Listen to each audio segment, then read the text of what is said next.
यहाँ पे ज़्यादातर लोग एसटी एससी और ओबीसी हम लोगों के निवास करते हैं। तो एसटी एससी ओबीसी को लेकर के मतलब एक आरक्षण रोस्टर बना हुआ है जो पूरे देश में लागू है, बिल्कुल हर जगह लागू है, लेकिन प्राइवेट सेक्टर में लागू नहीं है। और जिस तरह से धीरे धीरे हम लोगों के क्षेत्र में काफ़ी चीज़ों को प्राइवेट सेक्टर में डाला जा रहा है, तो ऐसे तो नहीं, डायरेक्टली तो नहीं कहेंगे, लेकिन इनडायरेक्टली हम लोगों को ऐसा महसूस होता है कि आरक्षण को खत्म किया जा रहा है। अभी यहाँ इस गांव में भी बहुत सारे ऐसे लोग हैं जो लोग छोटे छोटे पद पर हैं, लेकिन उसको कॉन्ट्रैक्ट बेसिस पे रखा गया। जी जी। तो कॉन्ट्रैक्ट बेसिस झारखंड के लिए क्या है? ये एक मतलब ये हम लोग के लिए ये एक उपहार है, ये एक पुरस्कार है, या फिर ये हम लोगों के लिए विनाशकारी है? आप लोग सबको समझाना चाहते हैं, सर की बात को ध्यान में रखिए। बहुत अच्छा बिंदु मेरे ध्यान में ला रहे हैं। देखिए, आउटसोर्सिंग से खेल क्या हो रहा है। हम लोग के पास एक प्रस्ताव कुछ दिन पहले ही आया था। जैसे यहाँ हम लोगों का लगभग आप देखे होंगे कोडरमा से रेलवे लाइन क्रॉस किया है, जो रांची को जोड़ा गया है। कोडरमा से इसमें काफ़ी हम लोगों का ये आदिवासी बहुल क्षेत्र है, और आदिवासी बहुल क्षेत्र में लगभग लोगों का ज़मीन आदिवासी लोगों का ही गया। अच्छा, रेलवे में और औने पौने दाम पे मुआवजा यहाँ पे लोगों को दिया गया। हम लोग कुछ लोग मिल करके जब हमारे पूर्व सांसद थे उनके पास गए, हम लोग कुछ बात रखे वहाँ पे। वर्तमान सांसद जब भी तो आचार संहिता लग गया तो हम लोग नहीं वर्तमान समझ गए ना।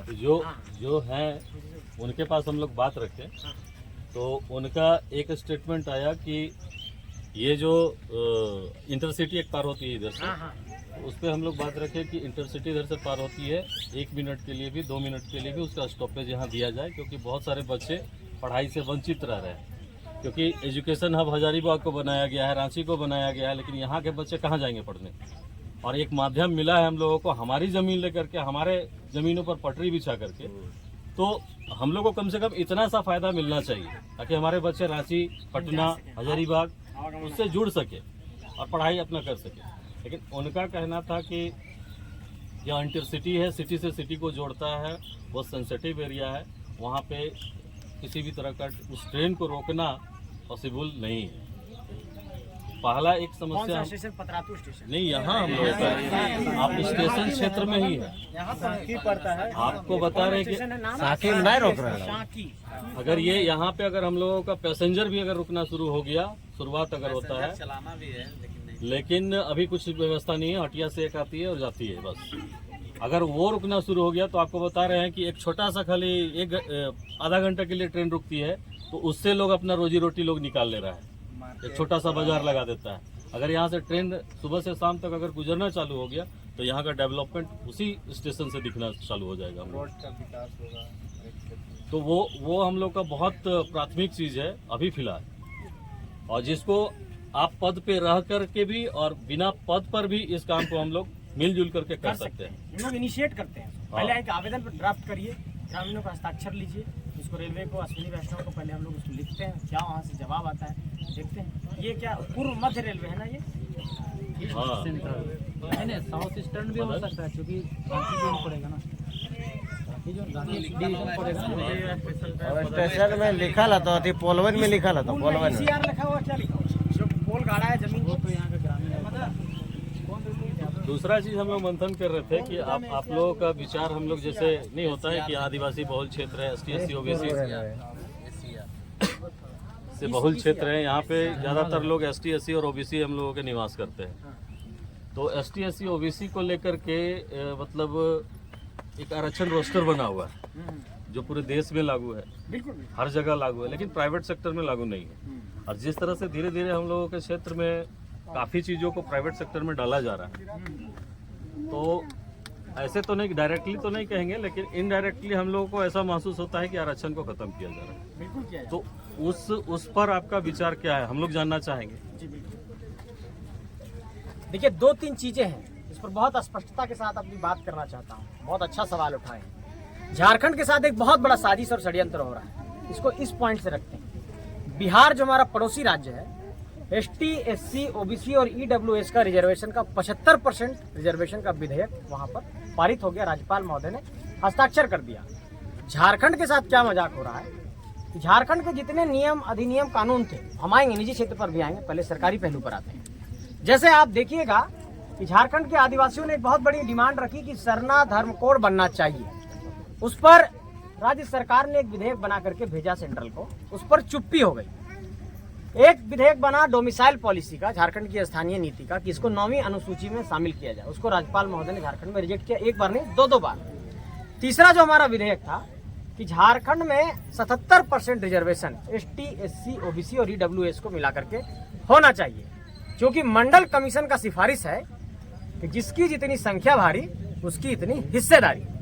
अब मंडल कमीशन की सिफारिश ये कहती है कि कमो बेस, जैसे OBC को झारखंड में सिर्फ 14% रिजर्वेशन, लेकिन कम से कम उसका 27% रिजर्वेशन होना चाहिए। होना तो चाहिए आबादी के अनुरूप, लेकिन कम से कम उसका 27% रिजर्वेशन होना चाहिए। तो ये सारा मिला करके इन लोग एक विधेयक बनाए, सरकार विधेयक जरूर बनाई, उसको राज्यपाल महोदय ने रिजेक्ट कर दिया। अब सवाल ये उठता है कि जो विधेयक बिहार में 75% रिजर्वेशन का लागू हो गया, वही विधेयक झारखंड में नहीं लागू होता है। उसको कहते हैं कि भाई ये जो है सो असंवैधानिक है, संविधान के पहलू पर नहीं टिक रहा है, आर्टिकल 14 का उल्लंघन हो जाएगा, और ऐसे करके उसको रिजेक्ट कर दिया। एक साजिश ये साजिश कौन लोग कर रहे हैं कि चूंकि आप देखते होंगे लोकतांत्रिक प्रणाली में राज्यपाल आजकल एकदम एजेंट की तरह काम करने लगे हैं सेंट्रल गवर्नमेंट। आमतौर पर हम लोग मानते हैं संवैधानिक प्रधान है, राष्ट्रपति के प्रतिनिधि के तौर पर राज्य में काम कर रहे हैं, लेकिन आजकल जो केंद्र में सरकार होती है उसके तरफ वो ज्यादा झुके हुए रहते हैं, उनका ही बात वो मानते हैं ज्यादा।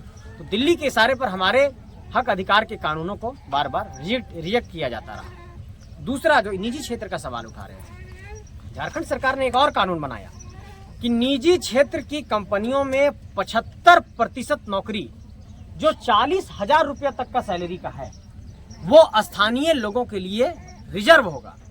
इसमें सबसे बड़ा घपला क्या हुआ कि जो हमारे निजी क्षेत्र की कंपनियां हैं वो आधार कार्ड और फलाना स्थानीय लोगों का जमा करके जिला का श्रम नियोजन कार्यालय में जमा कर दिया कि फलाना आदमी हमारे यहाँ काम कर रहा है। डाटा दे दिए कि राजेंद्र दा जो है सो पतरातू के रहने वाले हैं, हमारे कंपनी में एम्प्लॉय हैं और वहाँ पर काम कर रहा है कोई बक्सर का आदमी आकर के, और इस तरह से इन लोग खिलवाड़ करने लगे। तो इस तरह से ये भी काम हमारा नहीं हो पाया। एक जो इनका बहुत हमको अच्छा लगा विचार कि निजी क्षेत्र में नौकरियों में भी ST, SC, OBC के आधार पर रिजर्वेशन लागू होना चाहिए, क्योंकि हमारा जमीन लिए, हमारे जमीन पर कंपनी लगा, तो हमारे जमीन पर जब कंपनी लगा, खदान लगा, प्लांट लगा, तो उस पर रोजगार का पहला हक जब हमारा है, तो जब हमको रोजगार का पहला हक दे रहे हैं तो आरक्षण का रोस्टर भी वहां लागू करिए कि ST को कितना दीजिएगा, SC को कितना दीजिएगा, OBC को कितना दीजिएगा।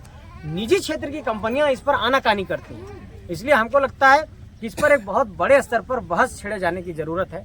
जैसे निजी क्षेत्र का कंपनी ये भी कहता है कि हम RTI के दायरे में नहीं आते हैं, हम लोग सूचना नहीं देता है, ठीक उसी तरीके से उसमें भी इन लोग ये कहता है कि सरकार का सरकारी आरक्षण का रोस्टर हम पर लागू नहीं होगा।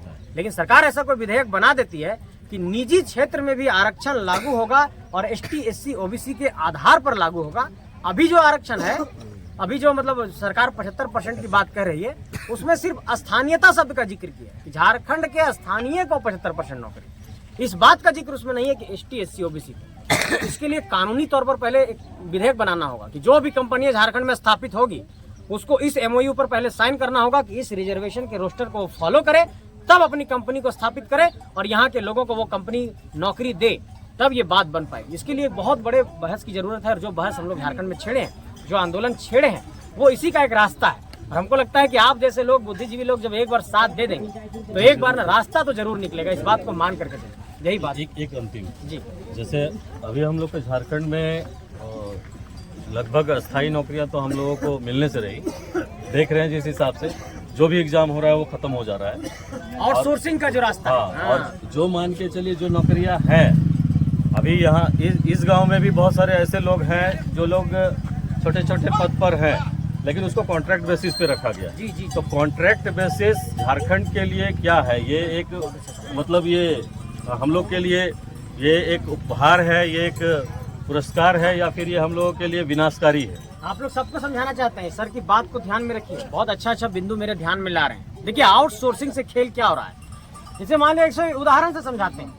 झारखंड के राजधानी रांची के धुरवा में सचिवालय है, सचिवालय में मान लिया 12 ठो कंप्यूटर ऑपरेटर का जरूरत है, ठीक है, ऐसे समझिए। वो सचिवालय सरकार का है, तो 12 कंप्यूटर ऑपरेटर का जरूरत है, तो वो वैकेंसी सरकार के जिस विभाग का जरूरत होगा वो विभाग अपना वैकेंसी निकालेगा, ये हमको इतना जरूरत है। और उसके लिए जो सरकार का एजेंसी है एग्जाम कंडक्ट कराने का, JSSC है वगैरह वगैरह, वो एग्जाम कंडक्ट करा के उसको फुलफिल करेगा। अभी क्या होता है कि सरकार को 12 कंप्यूटर का जरूरत, ऑपरेटर का जरूरत है, सरकार एगो टेंडर निकाल देती है कि फलाना फलाना हम टेंडर आमंत्रित करते हैं, 12 कंप्यूटर ऑपरेटर की जरूरत है, महीने में या सालाना कॉन्ट्रैक्ट इतना का होगा, आप हमें 12 कंप्यूटर ऑपरेटर सप्लाई करें। अब कंपनी आया, यही नेता मंत्री लोग का कंपनी रहता है, तो पकड़ाया। आलम तो देख रहे हैं आलम जी के यहाँ क्या निकल रहा है ठीक है, सिर्फ आलम ही नहीं, सिंघल भी है, रंजन भी है, बहुत सारे लोग निकले हैं, ठीक है। ये सारे लोग जो है अपने ही कंपनी बना करके पिछले दरवाजे से ये सारा टेंडर हासिल करते हैं। अब आउटसोर्सिंग में क्या है कि वो कंपनी आई 12 ठो कंप्यूटर ऑपरेटर लेके, तो कंपनी आया तो वो निजी कंपनी रहेगा, तो वो कहेगा हम तो ठेकेदारी लेके आए हैं, 12 आदमी हम अपना कहीं से रखें, हम दिल्ली से रखें, चाहे बम्बई से रखें, चाहे मद्रास से रखें, चाहे बिहार से रखें, वो 12 कंप्यूटर आदमी हम रखेंगे। तो आपका आरक्षण भी खत्म हुआ, स्थानीयता भी खत्म हुआ, और उस सरकारी नौकरी में घुसा। अब क्या होगा कि जब 15 साल हो जाएगा उसका नौकरी का, तो कहेगा भैया हमको अस्थाई करिए, अब हम आउटसोर्सिंग में काम नहीं करेंगे। और सुप्रीम कोर्ट का जजमेंट है कि जो 15 साल काम कर लिया उसको अस्थाई करो। अब कॉन्ट्रैक्ट वालों को अस्थाई करने का जब बारी आएगा, तो 15 साल तो वो नौकरी कर लिया कॉन्ट्रैक्ट वाला में, तो अस्थाई उसका होगा, तो आपका नौकरी इस तरह से मरा गया। तो आउटसोर्सिंग सबसे बड़ा जहर है नौकरी मारने का, और पूरा झारखंड में ये जाल बिछा दिया है लोग। कोई भी काम आउटसोर्सिंग एजेंसी से हो रहा है।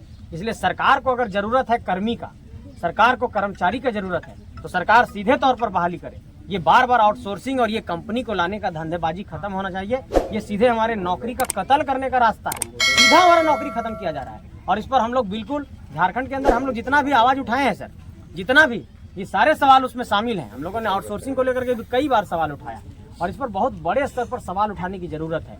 और एक बार जब तक सिस्टम में हम लोग नहीं जाएंगे तब तक ये चीजें ठीक नहीं होगी। अभी तो सिस्टम में नहीं है तो केस मुकदमा क्या जेल जूल करने में लोग लगा हुआ है। एक बार आप लोग साथ दीजिए, जरूर हम लोग लड़ाई को जीतेंगे। ठीक है, शुक्रिया।